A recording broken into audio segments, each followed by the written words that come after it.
And right now we are 2 minutes away from the end of the trading day. Romaine Bostick here with Matt Miller, taking you through to that closing bell with a global simulcast. Carol Massar and Tim Stenovec join us from the radio booth. Welcome to our audiences across all of our Bloomberg platforms, including our partnership with YouTube. Right across the screen, Carol Massar, though, that was a bit of a change from what we saw just a few hours ago. Yeah, not a new record, right? We've talked about, we certainly heard from Fed Chair Jay Powell kind of talking about maybe he was also asked about the markets and so on and so forth. I think the real read is that he didn't necessarily commit to, more rate cuts. And I think the expectation... Were you expecting him to do that? I did not. Okay. I believe he's data dependent. If there's any message, T-shirt or hat that I bought from Jay Powell, that's the one, data dependent. And so... Will that be the title of his book? No. Data dependent, the Jerome Powell story. He does have a new book out, though. He does? No, he doesn't have a new book, but he was talking about a book. Oh, yeah, he was talking about a book. Yeah. Shouldn't he? Okay, never mind. Okay. Was it Infinite Jest? Oh. David Foster Wallace, a classic that I'm sure Matt has on his shelf. Hey, there was a moment, though, at about just before 1 one p.m., of those books that everybody has on their shelf, but nobody's actually read. I didn't mention that part. It's like that and the Power. Wait, one of our producers, Talia, says Powell's book, Painful and Transitory. That could be the name. That's good. Well done. 12:58 p.m., if we talk about crucial moments of the day, it is when Jay Powell said that some asset prices elevated versus historical levels, and by many measures, equity prices are fairly highly valued. We did see stocks move lower after those comments, but he did say it's not a time of elevated financial stability risks. Okay, I have no idea what any of that means, but we have right across the screen here on this Tuesday afternoon as we get the closing bells in New York. The Dow down about 80 points roughly, or about 0.2%. Takes a while for these numbers to settle, but you see the damage there on your screen. The S&P down more than 30 points, or 0.6%. The NASDAQ composite down almost 1% on the day. The NASDAQ 100 down 0.7%, and the Russell 2000 closing down 0.2%. I just want to point out, though, that Dow Transports and the S&P Equal Weighted Index are both finishing out the day in the green. All right, good to know. Let's go back to the S&P 500. So the large caps, 278 names to the upside, guys, 222 to the downside, and Matt, 3 unchanged. Yeah, let's take a look at what the breakdown looks like in terms of industry groups. We had most of them in the red today. You can see that energy was a gainer as the underlying asset was rising. Oil is up more than 1% this morning, or this afternoon, I should say. Consumer staples, industrials, and healthcare rising there. But everything else in the red, including the all-powerful and heavy IT and communication services. That's where those hyperscalers hide out. So you need them to gain in order to have any decent traction on the S&P 500. Although I should say we're not that far off of the record close yesterday. What was it, 66.93, I think? Yeah, just going to interrupt you here. Micron earnings are crossing the wire right now. The maker of that high-end memory and storage chips here for its fiscal fourth quarter. The company says EPS did actually come in above estimates, $3.03 a share. The street on average was looking for $2.84 a share. On the revenue side, $11.32 billion in revenue, a slight beat over analyst estimates. On average, they were looking for about $11.15 billion. Gross margin also did expand to about 45.7%.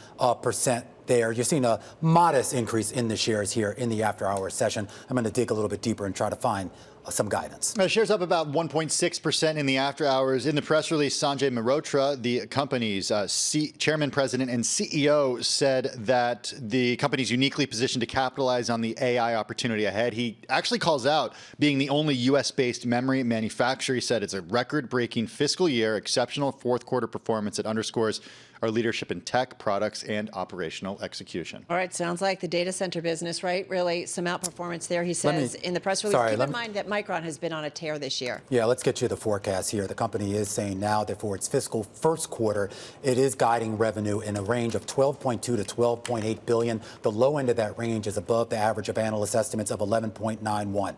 Adjusted EPS being guided in a range of $3.60 to $3.90. The low end of that range above the average of street estimates of $3.05, and gross margin for the current quarter, the company guiding 50.5 to 52.5%.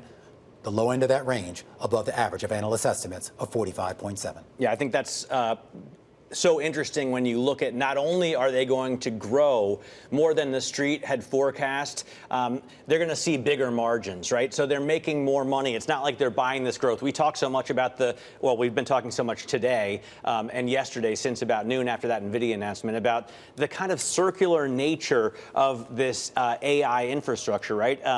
OpenAI wants to buy GPUs from NVIDIA. NVIDIA invests $100 billion in OpenAI, and then they can afford to pay that revenue. Well, it looks like Micron isn't in that position. They're raising the revenue. They're raising the profit as well, with earnings per share also eclipsing what the street was looking for. So a beat on pretty much every level. All right, so Micron continuing to trade up about 4% here in the aftermarket. I'm going to go back to some of the individual gainers in the regular session. I think I mentioned Paramount Skydance, an outperformer up at its highs, up 12%, finishing the day with a gain of about 6%. Remember, Paramount Skydance is said to be preparing a bid for Warner Brothers Discovery. I didn't see any real new news. Yeah, why is it up? I was watching this all day and I couldn't figure it out. I have no idea. At one point, it was the top gainer in the S&P 500. So I have no idea. On Friday, we did see CNBC talking about an offer that could land in the range of 22 to 24 per share. Although he did caution that, or the network cautioning that the price range was speculative. An offer could come later than previously expected. So Paramount on a tear. Warner Brothers. Because of TikTok. Was down a hair. Why? It's because of TikTok, right? Is it? That's just my guess. I mean, considering Oracle rose on TikTok yesterday, and it's like father like son. Is that not the case? I don't know.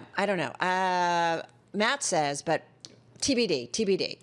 This is Larry Ellison's kid, right? Yes, Yeah. it is. Yes, yes. So as we all start to consume all of our media across short messaging apps like TikTok or short video apps like Vine, maybe Paramount Skydance somehow gets in on Vine. But I would almost say like if it was maybe Fox or something, right? Because isn't Murdoch now said to be maybe a part of it? So. Yeah, well, Donald Trump said Lachlan was going to be involved as well as Rupert. All right, I'm moving along to Kenvue because this one bouncing up 7% at its highs today, finishing the day with a gain of about 1.5%. Kenvue, acetaminophen. Yeah.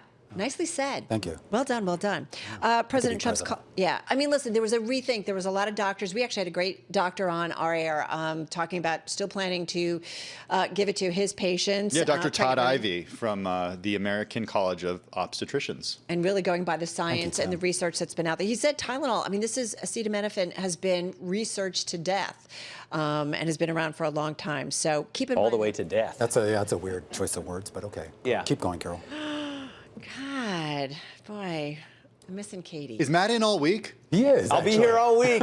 Curious. It's like having my four brothers around. Sorry, I forgot. One of them doesn't who's matter that as extra much. brother that you forgot? All right, for something different, I'm going to mention SoundHound, up as much as 11% at its highs today, finishing with a gain of about 4.25%. Company and seafood restaurant chain Red Lobster announced a partnership to roll out an AI-powered phone ordering agent. I love this. I know. Because I have no idea what it means. So I don't have any idea either. I don't know what that is. phone ordering agent? So what, I can just get my lobster on what? Like the AI orders it for me or something? I don't Hush know. puppies? I don't know. But the shares are up about. As you can tell, I'm a big Red Lobster fan. Shares are up about 30% in the past 7 You know, trading I've never days. been in a Red Lobster. 33% of the float is short. You know, It's like I'm not even black. I'm not even listening to you. Sure. Anyway, it's an outperformer. Tim, over to you.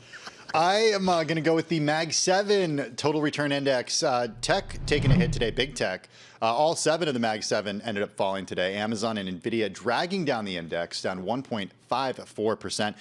Actually, the worst day in more than a month for the group. The Mag 7 still collectively up around 19% so far this year.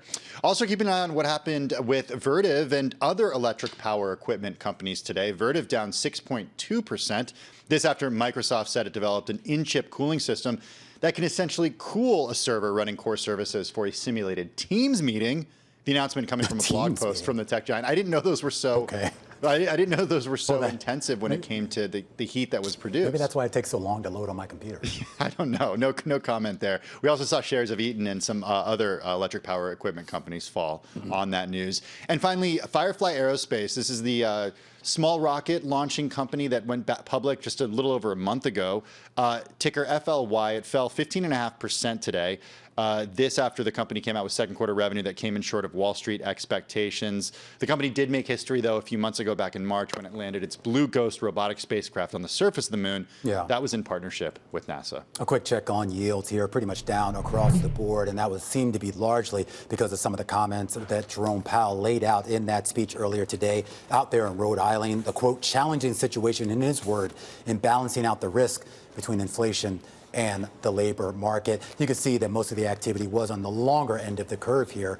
Slightly interesting here when we talk about folks that maybe had been still piddling around that steepener trade.